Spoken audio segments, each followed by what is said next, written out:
Muy buenos días, sean todos bienvenidos una vez más a Infórmate, como siempre, tu noticiero más confiable.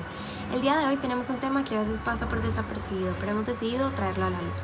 Si bien todos nosotros la estamos pasando mal con el COVID-19, nos hemos puesto a pensar cuál será la realidad que viven diariamente los pueblos indígenas en América Latina y ahora sumándole esta nueva problemática.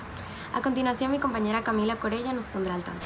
Lamentablemente, la población indígena ha sido uno de los grupos con mayor vulnerabilidad en el mundo, ya que tienen poco acceso a los servicios públicos y cuando tienen acceso a ellos están en malas condiciones.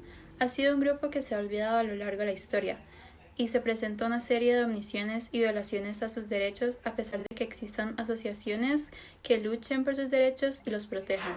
La ONU ha realizado investigaciones en donde muestran preocupantes niveles de mortalidad y morbimortalidad en las poblaciones indígenas. Esto lo que nos muestra es que las poblaciones indígenas son muchísimo más vulnerables en las epidemias de enfermedades infectocontagiosas que el resto de la población, debido a su pésimo sistema de salud. Uno de estos ejemplos es la tuberculosis, que sigue vigente todavía en las poblaciones indígenas, por lo que es preocupante lo que vaya a pasar con esta población durante el coronavirus.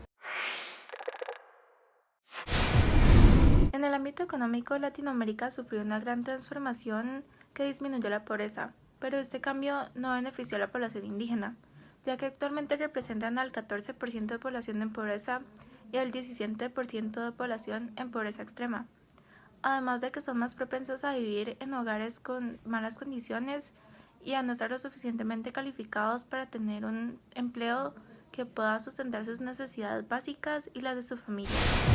Esta situación ha afectado gravemente a la educación y a la formación de los indígenas. Según datos del Atlas de los Pueblos Indígenas de Costa Rica, revelan que con el paso de los años los grupos de estudiantes cada vez se van haciendo más y más pequeños y que solo el 7,69% de los indígenas concluyen con sus estudios secundarios. Es decir, obtener un bachillerato no parece un común denominador. A esto se suma que solo un 23% de sus pobladores cuenta con el título de sexto grado, mientras que solo el 5,31% con el noveno aprobado.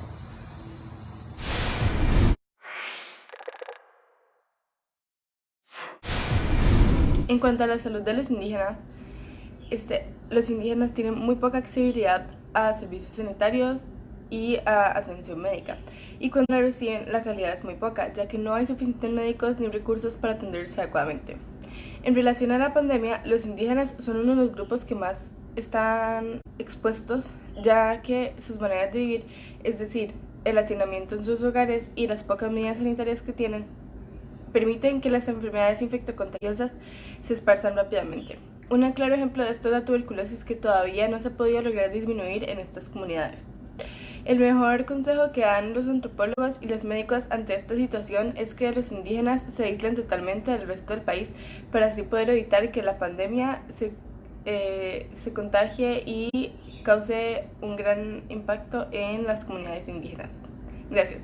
Y gracias, Ariana, por dejarnos hablar aquí hoy. Después de adentrarnos en la realidad actual de las comunidades indígenas en nuestro continente, podemos llegar a la conclusión de que las poblaciones indígenas han sido discriminadas desde hace muchísimo tiempo en distintos ámbitos, negándoles derechos tan básicos como la salud y en un constante debate por la colectividad de las naciones y lucha por su independencia en ciertos casos.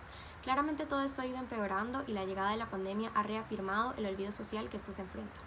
Cabe destacar que en muchos casos el Estado no les ha brindado la ayuda necesaria ni los accesos a necesidades básicas para poder vivir, llevándolos al completo aislamiento como su único recurso.